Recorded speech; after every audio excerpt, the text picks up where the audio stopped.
So today, as I say, we're going to have a lot of fun, and we're going to have a couple of different presentations. We'll start with the invocation and the pledge with Rick Hall.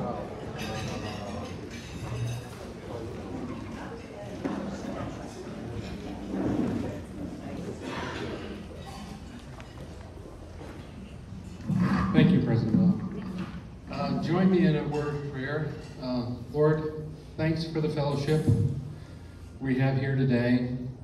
Help us to remember the families that have been impacted by 9/11 over the last 22 years, and be with them and help them. Help us to meet the challenges of today, and thanks for the opportunities. Amen. Join me in the Pledge of Allegiance. I pledge allegiance to the flag of the United States of America and to the republic for which it stands, one nation, under God, indivisible, with liberty and justice for all.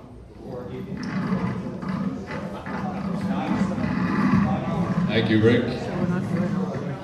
All right. Visiting Rotarians and guests, past President Dan. Well, we caught two of them today. First off, coming up, we have the President-elect from the Downtown Breakfast Club. Please welcome Scott McDonald. Generally we say, hi, Scott. Okay, now.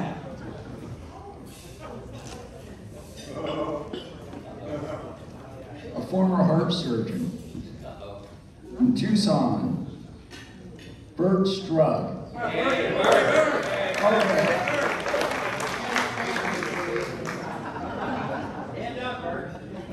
Now, my left, your right, guests of Rotarians, and now you can clap. We'll do this right eventually. Go ahead, Rainier. Yeah. Wait a second, John. I'd like to introduce my guest. This is Pamela Harper.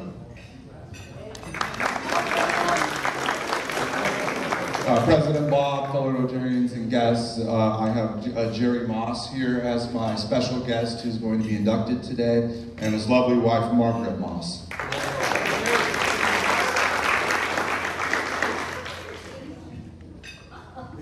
Fellow Rotarians, I have my guest here, Mr. Daniel Barri.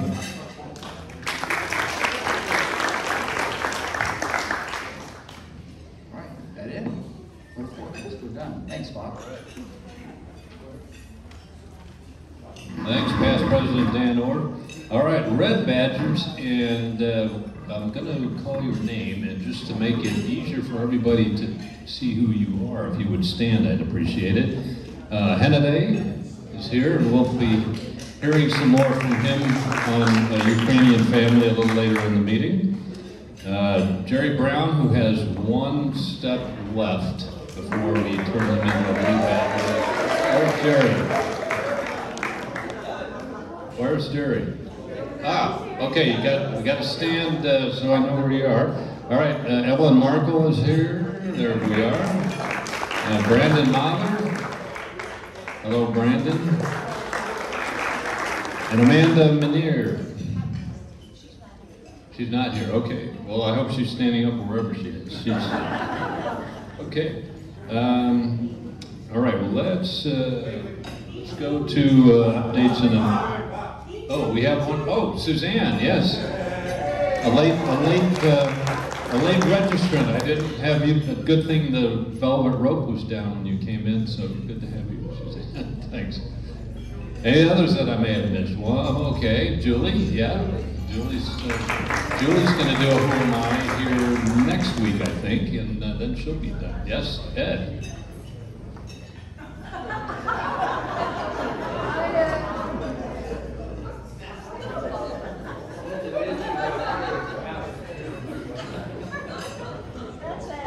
Are there any other Red Badgers that I may have missed?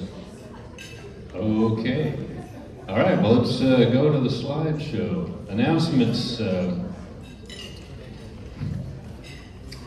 Okay, Rotary Social tomorrow night, and that's going to be at Robert Scott and Sandra Treadwell's. The usual drill: appetizer, bring a beverage, bring a reusable glass so that we don't put more plastic in the Texas-sized plot in the Pacific.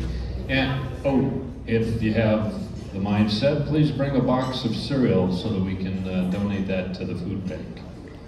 The wildly successful End Polio Now wine tasting committee will have a wrap up on Monday next week on 5 p.m. at Kevin Rugi's back patio. And we have a board of directors meeting on the following day, Tuesday. Now these are all interesting and exciting if you are a Red Badger, because you got one of those checklist items is to go do a social event or join a committee or otherwise get involved beyond lunch, and here's a couple of real opportunities to do that. So please take note. Next slide. Okay, just in the category of public service announcements, these are both programs that that intersect with things that that our club finds important. One of them is suicide awareness, and there's a family that is sponsoring Cays Day in a cornhole tournament at McPee's on the 16th. That's coming Saturday. If you're interested in going to that, that's when it is and where it is, and a couple of our own Rotarians. I think John Duncan, you're going to speak, and Wayne, you're also participating in that. So, and I think clearly Rotary and Rotary International is starting to take on suicide awareness as one of their big things. Our new Rotary International president, in fact, has dealt with that in his own family, and it's a big focus area for him. I guarantee that it's going to be more and more widely acknowledged and embraced at the Rotary International level. The other one that we do a lot of work with, of course, is the Camp Surf, and they are going to have an annual fundraiser that they put on to help get worthy kids to camp, and there's the date and the time for that. And if there are any of you that are interested in jumping on board either as individuals or buying a whole table, that's an option too. Next slide. Last one is that we've been approached again in the realm of community service and service above self. They don't have enough people to watch the playground at lunchtime at the middle school. So my idea was to get some former retired Marines to go out there and do this. If you think you have the skill set to do this and you're interested, they actually are willing to pay you to do it. And if you are interested, please see Maggie Pettit, and she'll give you all the details on that. Next slide. We have Rotary Apparel is now in. There's the middle picture there, a couple of last year's stuff that's still available. If you're interested in Aloha shirts, but the new stuff is in. So take a look at the table on your way out if you didn't see it on your way in. Next slide. What have we been doing around town? Next slide. We had the really cool End Polio Now wine tasting event. And I know everybody wanted the first question, well, how much did we make? I don't know yet, but you know, wind your watch. We're going to get a full accounting by this time next week, and we'll revisit that with the numbers, but I guarantee it was a smash success. Everybody had a great time, and thanks so much to our co-chairs, Kit and Chris. You guys knocked it out of the park. And I know they would stand up quickly and say, no, it's everybody that's on that committee and the broader band of Rotarians that really made it. And so anybody that had a piece of that, you did really well, and thank you so much for everything you did to put that on the rails. Next slide. Including our auction people, so Doug St. Dennis and Kevin Rugi. I felt like bidding on stuff just because that tag team was so much fun to watch. You know? Next slide. Oh, and if you feel like, this explains some things, doesn't it? In case you felt overserved, that's why. All right, next slide. We put the flags up and we took them down on Patriot Day, and we did it a little differently this year. There was a very solemn ceremony very early in the morning for those of you that participated at the fire station, and it was, I just have gotten so many accolades back from people that either saw that or participated, so it was a big deal. Thanks. All right, last slide. I don't really have a caption for this one, but I saw it in the magazine and I go, oh, I've got to share this. It's just too good. So, looking good there with the grandkids, Suzanne. All right, well, we have a couple of inductions to do today, so we're going to start off with Nathaniel and Tom Mitchell and Charles Nelson, please.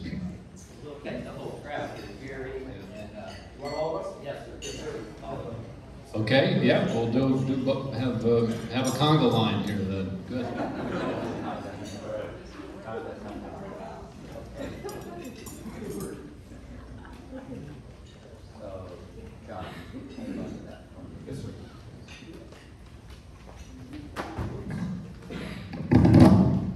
Tear that up real quick here. All right. Okay. Now, President Bob, where did he go? Oh, there he is. He's hiding in the back there. Okay. Our board of directors, fellow Rotarians and guests, the induction of new members is indeed a great opportunity to welcome special people into our club. I would like to ask their sponsors very quickly to introduce them and give them their classification. So Charles, why don't you start out? I can certainly do that. Yes, sir. You can do it? I think so. Okay. I think so. President Rob, thank you for this opportunity, fellow Rotarians. I'm introduced today Mr. Nathaniel Bari. Let me just give you guys a little bit of intro on him. Don't look too long. I'm not going to go that far. So, I thought it was maybe like about a minute, right? No minutes. Okay. Nathaniel Bari, it's Barre, and he grew up as in rural Mendocino County, north of San Francisco. And during his youth, he was quite active in service activities. First as a Boy Scout, and he also made an Eagle Scout too. It was at age of 14, later he attended high school as the VP and then president of his local Interact Club. Nathaniel moved to Coronado in the year of 2000 and graduated from UCSD a few years later. For about 20 years, the only community service he can recall doing was taking his lovely wife Allison off the Coronado dating and making her his wife. Start. Now, what's his classification? His classification is now going to be a Red Badger. No. What is his classification? The Eagle Scout. No. Yacht sales and service. Oh, that's right. Yacht sales and service. Let's give him a warm round of applause. All right, John, I know you can go much shorter, so go ahead. Thank you, Tom, President Bob, fellow Rotarians and guests. It's an honor and a privilege for me to introduce Jerry Moss to Rotary. Jerry and I've had a 25-year relationship as business partners, law partners, and good friends. He's had a big influence on my life and truly is one of the people that I hold in high regard. A man of his word, and have a lot of love for him and his wife Margaret. So I'm very, very happy to introduce him with his classification as business litigation and real estate investment. Thank you. All right. So, Nathaniel and Jerry, we welcome you to the best Rotary Club in the entire universe. We're right here, which is linked to a global organization of volunteers dedicated to improving our world. The Rotary Club of Coronado thanks you for your willingness to share the values of service and fellowship in Rotary. A new member means new ideas, new enthusiasm, new fellowship, which leads to greater service. One of our major goals in this club is service above self, which means participating when asked by saying yes. And when asked to serve, becoming a part of our amazing people of action. So I have one question for each of our new inductees. So, Nathaniel, what was your motivation to join Rotary?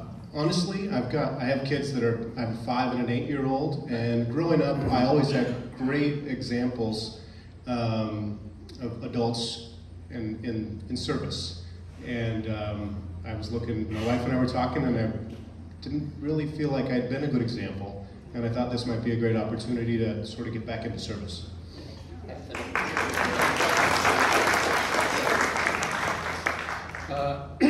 My wife and I, Margaret, came to Coronado in about 2008. And we split our time between Coronado and our ranch, which is near Julian. And I think actually we spent more time there than here. But a few years ago we decided to spend the bulk of our time, if not all of it, down here. Consequently, I wanted to get more involved with the city of Coronado and the people in Coronado, and that is my motivation.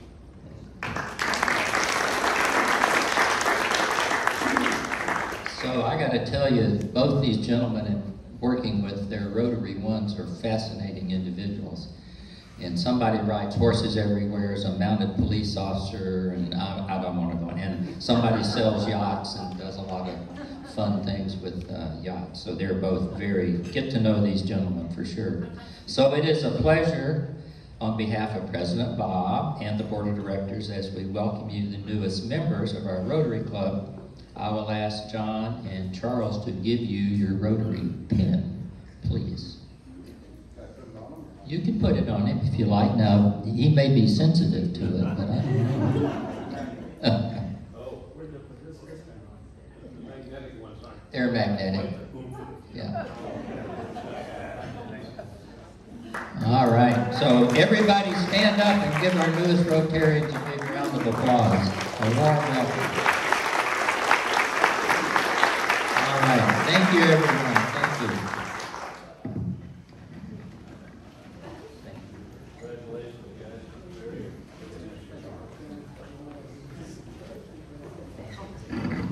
Thank you, Past President Tom, for that wonderful induction, and welcome to Jerry and Nathaniel. Okay, so I know you all read the newspapers, and there's a war going on in Eastern Europe, although I think we're supposed to call it a special military operation. But Hennaday is an expat from Ukraine, and I'm going to ask him to come speak about some of the things he's doing to help an immigrant family, a refugee family. So, yeah.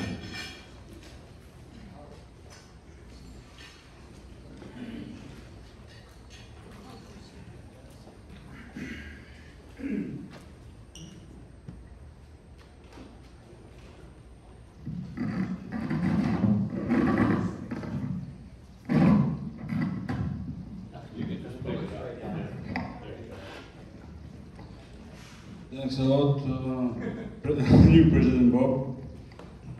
So I know some Rotarians don't know me. My name is Gennady Bogdasaryan. I'm from Ukraine. So what more about me? My family, my younger brother, his name is Artem. He grounded Coronado High School, and right now he studies in San Diego College.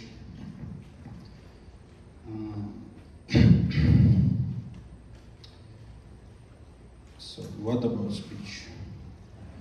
When is Rotarian? My speech will be short but informative.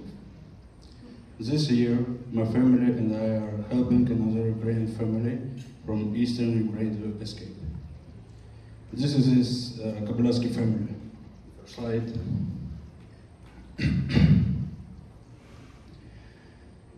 The head of their family is Roman. His father is first. His wife, Hannah, and their two little daughters, Julia and Eva. Next slide, please.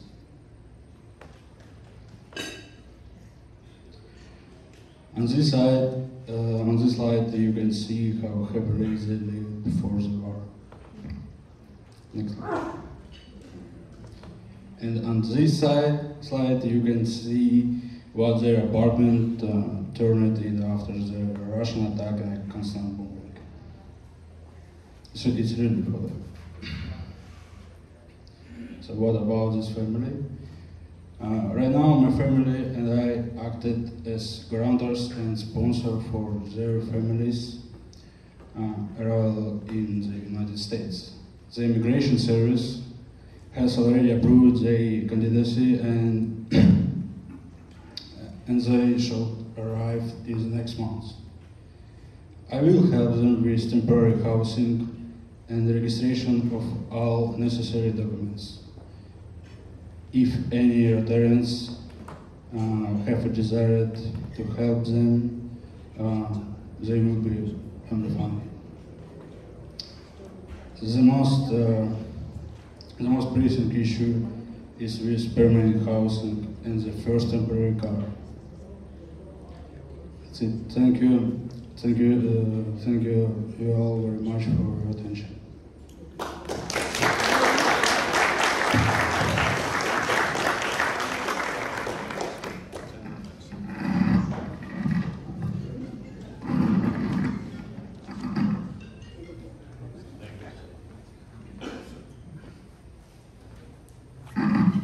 Okay, I think I promised a double header, and Carol's going to introduce our starting act today, Scott McDonald.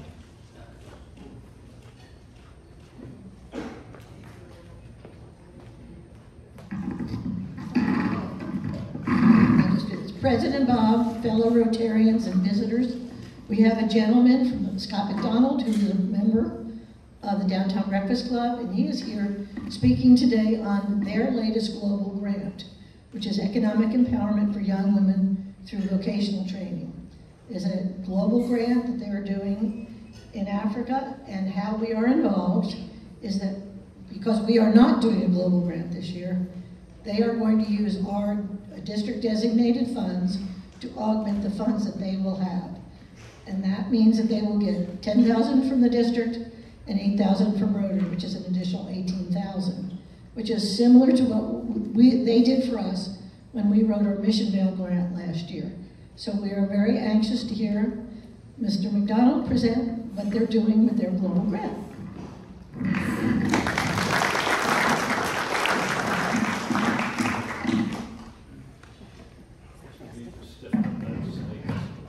Take it out.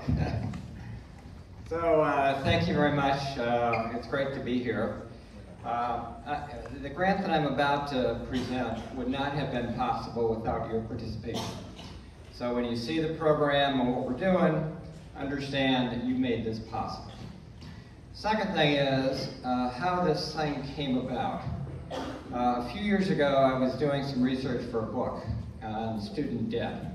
It's called Education Without Debt, Giving Back and Paying It Forward. It was subsequently published by Indiana University Press. And I was interviewing people that were burdened by debt, but I also wanted to interview some people that came from nothing and made something of themselves, were able to get financial aid and go to school and then help save the world. And I met a guy in Kenya, Africa, who fit this bill, and he had worked with other nonprofits, and they recommended I talk to Edward Kabaka, whose parents died when he was about 11 years old, and he became head of household. He had to oversee 4 kids. He worked in gold mines and farming to keep food on the table. Eventually, he got a sponsor, was able to get a degree, became a teacher, and then set up a nonprofit corporation to help his village and the villages around him. And he's been fabulously successful. So that's the origin of how this thing happened. And he called me, I kept in touch with him after the book was published, and he called me about a year ago and said, we have a project that is really important, and I haven't been able to get funding. Is this something that Rotary would consider? And so I took the project to my club, the Downtown Breakfast Club, and they were very enthused. Took it to the district, got a lot of support. Went to Rotary International and talked to their Kenya person, and they were very encouraging. And then the final piece to put it together was the Coronado Rotary Club, which closed that financial gap with your DDF. So it's economic empowerment for young women through vocational training in Migori, Kenya. Next. It fits with the key Rotary initiative of empowering girls, and it is one of the key Rotary initiatives for this year. Next. Migori is not well known. It's in southwest Kenya, fairly remote area. Next. The population is a little over 1 million people. Mostly they're employed in agriculture, fishing, and mining, primarily gold mining. Gold mining is very common. 32% of the population live below the Kenya poverty line, which is $1.92 a day. 20% of the residents have no formal education, and 65% have some primary education. And it's because if you grow up poor, you can't afford school uniforms, therefore you can't afford to send your kids to school, and the poverty just perpetuates. The other thing is the employment. If you think about it, agriculture, fishing, mining, those are all employment for boys. Girls don't get employment in those areas. So the issue came up is what happens if you're a girl? And next. What happens when you turn usually 13 years old? A lot of the area women suffer genital mutilation. They're married off because the family can't keep them at home. The sex trade is a big deal, especially around the gold mines. Early pregnancy is common. The jobs that are open are typically to boys. If they can afford a school uniform, they usually give it to the boys because they have more future. And vocational training is available, but only to families who can pay for it. There's no government-sponsored training. So this is kind of a disaster. If you're a girl, you have no future whatsoever, and you're looking for not a great life. Next. Some pictures from Migori. You can see gold mining, see the age of the kids that are employed in gold mining. Next. Typical school building. Next. Local school, notice, all boys. Next. Some, I think, late afternoon gold mining, probably illegal. Next. There's no circulating potable water, so people use the river for drinking water and washing clothes. Next. Typical home. Next. Okay, so what are we going to do about this? Edward, working with the local Rotary Club in Migori, came up with an idea. They talked to a lot of community leaders, and they had a series of community meetings about what's important, what should the priorities be, and two things came out. Helping young girls, giving them a future, and figuring out how to get more potable water so people don't rely on the river for drinking water. So this addresses one of those two. First thing is we identify, or they identify, 100 girls that are young teenagers typically. And they get a 6-month training, no fees. They get basic business orientation. How do you open a bank account? They have no clue. And yet if they're going into a business, like a hairdresser, you need to put the money somewhere. Specific skills training. And then a lot of mentoring because these girls are out of the home for the first time, and it's kind of a shocking experience.